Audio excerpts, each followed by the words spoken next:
মৌসুমী সাবরিনার পায়ে পড়ে কান্নাকাটি করতে করতে বলল, ভাবি প্লিজ তুমি আব্বু আম্মুকে ম্যানেজ করো, এই বিয়ে তুমি বন্ধ করো, আমি এই ছেলেকে বিয়ে করব না। সাবিনা মৌসুমীর হাত ধরে তুলে পাশে দাঁড় করিয়ে বলল, কেন বিয়ে করবি না? নাকি কোনো সমস্যা? তুই কি কাউকে ভালোবাসিস?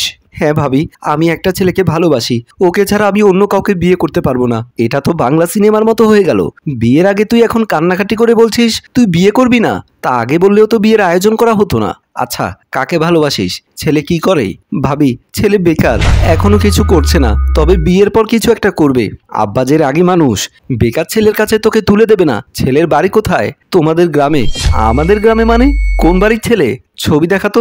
মৌসুমী মোবাইলের গ্যালারি থেকে ছবি বের করে সাবরিনার সামনে ধরতেই সাবরিনা চমকে উঠল। চোখ বড় বড় করে মৌসুমীর দিকে তাকিয়ে বলল, কি সর্বনাশ করেছিস তুই? শেষ পর্যন্ত ইবনের ভালোবাসার ফাঁদে পা দিয়েছিস। ভাবি তুমি ওকে চেনো? চিনি মানে? ওর মতো বাজে ছেলেকে খুব ভালোভাবেই চিনি। ভাবি তোমার কি মাথা ঠিক আছে? তুমি ইমনের নামে বাজে বাজে কথা বলছো কেন? মৌসুমীর হাত ধরে সাবরিনা বলল, বারান্দায় আয়, ওখানে বসেই তোকে বলছি কেন আমি ওর সম্পর্কে এমন কথা বলছি। বলেই মৌসুমীর হাত ধরে টান দিয়ে রুম থেকে বের হয়ে গেল। বারান্দায় এসে মৌসুমীর হাত ছেড়ে বলল, ওর সাথে তোর কতদিনের সম্পর্ক? 3 মাসের সম্পর্ক। আমার বুঝে আসে না তুমি আমাকে বারান্দায় কেন নিয়ে আসলে? কোনো কথা থাকলে তো রুমের ভেতরে বসে বলতে পারতে। যে কোনো সময় তোর ভাইয়া বাসার মধ্যে চলে আসতে পারে, সেজন্য তোকে অতি গোপনে কথাগুলো বলতে এখানে নিয়ে এসেছি। কি গোপন কথা? 3 মাসের মধ্যে কখনো হোটেল বা রিসোর্টে গিয়েছিলি ইমনের সাথে? না যাইনি, আমি বলেছি সব হবে বিয়ের পর। তুই জানিস না ইমন খুব বাজে স্বভাবের, ও চরিত্রহীন একটা ছেলে। আমি 3 মাসে যদি না জেনে থাকি, তুমি ওর ছবি দেখে কিভাবে জানলে ইমন চরিত্রহীন? কারণ ওর সাথে আমার ভালোবাসার সম্পর্ক ছিল। কথাটি শোনা মাত্রই মৌসুমী চমকে উঠল। কি বলছো ভাবি, ইমনের সাথে তোমার ভালোবাসার সম্পর্ক ছিল? হ্যাঁ ছিল, কিন্তু একদিন ও আমাকে নয়ছয় বুঝিয়ে একটা হোটেলে নিয়ে আসলো। তারপর হোটেল রুমের ভেতরে ঢুকে আমি চতুর্দিকে তাকিয়ে ইমনকে বললাম, আমাকে তুমি কোথায় নিয়ে আসলে? তুমি বললে তোমাদের বাসায় নিয়ে যাবে, কিন্তু এটা তো দেখছি একটা হোটেল রুম। ইমন হেসে দিয়ে বলল, হোটেল রুম তাতে কি হয়েছে? আজ তুমি আমি একান্তই হোটেল রুমে সময় কাটাবো। তুমি আমার মাঝে হারিয়ে যাবে, আমি তোমার মাঝে হারিয়ে যাব। আমি বুঝতে পারলাম ইমনের মতলব, তাই কিছুটা উত্তেজিত হয়ে বললাম, তোমাকে আমি অনেকটা ভালোবাসি, তাই বলে এটা ভেবো না বিয়ের আগে এই দেহটা তোমাকে বিলিয়ে দেব। আমাকে যেতে দাও, আমি বাসায় যাব। এসেছো আমার ইচ্ছায়, যাবে আমার ইচ্ছায়। কোনো বাড়াবাড়ি না করে বিছানায় শুয়ে পড়ো, আমার চাহিদা মিটিয়ে দাও, তারপর তোমার যেতে ইচ্ছে করলে চলে যেও। তার মানে কি ইমন, তুমি কি শুধু দেহের চাহিদার জন্য আমাকে ভালোবেসেছো? তুমি যেমনটা ভাবছো তেমনটাও হবে হয়তো। ইমনের মুখে এমন কথা শুনে নিজের রাগ কন্ট্রোল করতে পারলাম না। রুম থেকে বের হতে যাব, এমন সময় ইমন আমার হাত টান দিয়ে ধাক্কা দিয়ে বিছানার উপরে ফেলে দিল। আস্তে আস্তে আমার কাছে আসতে লাগলো। ইমনের চোখে মুখে কামনার ছাপ। আমি বুঝতে পারলাম ইমনের লালসার শিকার হওয়ার চেয়ে নিজেকে বাঁচাতে যে কোনো একটা কৌশল অবলম্বন করতে হবে। তাই ইমন আমার কাছে আসতেই সজোরে ওর অন্ডকোষ বরাবর লাথি মারলাম। ইমন চিৎকার দিয়ে ফ্লোরে বেহুশ হয়ে পড়ে গেল। আমি দৌড়ে রুম থেকে বের হয়ে আসলাম। এরপর আর আমি কোনোদিনও ওর সাথে যোগাযোগ করিনি। শুনেছি এভাবে অনেক মেয়েকে ফুসলিয়ে ভালোবাসার ফাঁদে ফেলে হোটেল রিসোর্টে নিয়ে রাত কাটিয়েছে, দিন কাটিয়েছে, নিজের দেহের চাহিদা মিটিয়েছে। তুমি ওর কথায় রাজি হওনি বলে হয়তো তুমি ওর লালসার শিকার হওনি। ভাবি তোমার কথা তো আমার বিশ্বাস হচ্ছে না। মৌসুমী তোমার বয়স অল্প, যদি তুমি আমার কথা বিশ্বাস না হয় তাহলে তুমি ওকে ছোট্ট একটা পরীক্ষা করতে পারো। কি পরীক্ষা ভাবি? তুমি ইমনকে ফোন করে বলবে আগামীকাল আমাদের বাসা খালি, বাসায় কেউ নেই। তারপর ইমনকে বাসায় আসতে বলবে। কি বলছো ভাবি? আব্বা আম্মা তো বাসায় থাকবে, কেউ যেন বাসায় না থাকে সেই ব্যবস্থা আমি করব। তুমি শুধু কথার জালে ফাঁসিয়ে ইমনকে বাসায় নিয়ে আসার ব্যবস্থা করো। তারপর আমি তোমার সম্মুখে তোমাকে প্রমাণ করে দেব ইমন কত বড় চরিত্রহীন। ভাবি ছেলেদের মধ্যে তো একটু প্রেমিকাকে কাছে পাওয়ার ইচ্ছে থাকে, তাই বলে ইমন এতটা খারাপ? এখনো কেন যেন বিশ্বাস হচ্ছে না। তোমার ধারণা যদি ভুল প্রমাণ করতে পারি তাহলে কি তুমি বিয়েতে রাজি হবে? ভাবি আর যদি প্রমাণ করতে না পারো তাহলে আমি দাঁড়িয়ে তোমাকে ইমনের সাথে বিয়ে দেব। ঠিক আছে ভাবি, তুমি যেভাবে বলবে আমি সেভাবেই ইমনকে আমাদের বাসায় নিয়ে আসবো। আচ্ছা তাহলে এই কথাই থাকলো, ডান। ফোনে মৌসুমীর কথা শুনে উত্তেজনায় ঘামছে ইমন। একটা ভয় এবং লোভ কাজ করছে, মাথায় একটা কথাই ঘুরছে, সত্যি কি আমরা এমন করব? মৌসুমী ফোনটা কেটে দেওয়ার পর কেমন একটা শিহরণ বয়ে গেছে শরীরে। আগামীকাল বাসায় কেউ থাকবে না, তুমি না আসতে চেয়েছিলে, এসো।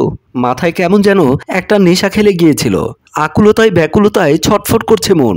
বারবার ঘড়ির দিকে তাকাচ্ছে, কখন সকাল হবে, কখন সে মৌসুমীদের বাসায় যাবে, কখন তার মনের আশা পূর্ণ হবে। সকালবেলা রান্নাঘরে সাবরিনা রান্না করছে। এমন সময় মৌসুমী রান্নাঘরে প্রবেশ করে সাবরিনার পাশে দাঁড়িয়ে মাথা নিচু করে আছে। কি হয়েছে? মনমরা হয়ে দাঁড়িয়ে আছো কেন? ভাবি, তুমি যে বলেছো, আমার এখন মনে হচ্ছে তোমার কথাই সঠিক। পরীক্ষার হলে ঢুকবার আগেই তুমি সব বুঝে ফেলেছো, তুমি ফেল করেছো। হ্যাঁ ভাবি, আমি ওকে গতকাল রাতে তোমার শিখানো কথাগুলো বলেছি। ও খুব উত্তেজিত হয়ে আমাকে যে কথাগুলো বলেছে তাতে আমি বুঝে গেছি ও কোনো ভালো ছেলে নয়। কি বলেছে আমি শুনতে পারি? আমি বলেছি আগামীকাল বাসা ফাঁকা, কেউ থাকবে না। এমন কথা শুনে ও আমাকে বলল, কত প্যাকেট প্রোটেকশন নিয়ে আসবো, তুমি কি আমাকে সামলাতে পারবে? আরও অনেক বাজে বাজে মন্তব্য করেছে যা আমি মুখে বলতে পারছি না। তারপর আমি ফোনটা কেটে দেই। রাতে আর ফোন দেইনি।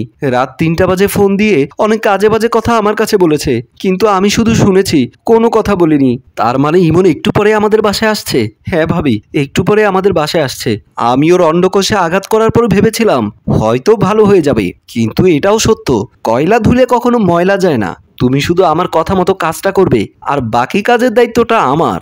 আজ থেকে ইমন থাকবে, কিন্তু কয়লাও থাকবে না, কোনো ময়লাও থাকবে না। কিছু সময় পর কলিং বেলের শব্দে মৌসুমী দরজা খুলে দিল। ইমন খুশি মনে বাসার ভেতরে প্রবেশ করলো। বাসার চারিদিকে তাকিয়ে মৌসুমীকে টান দিয়ে বুকের সাথে জড়িয়ে নিয়ে বলল, মৌসুমী, আমি কি স্বপ্ন দেখছি নাকি সত্যি? আজকে তুমি শুধু আমার হবে, দুজনে মিলেমিশে কি একাকার হয়ে যাব?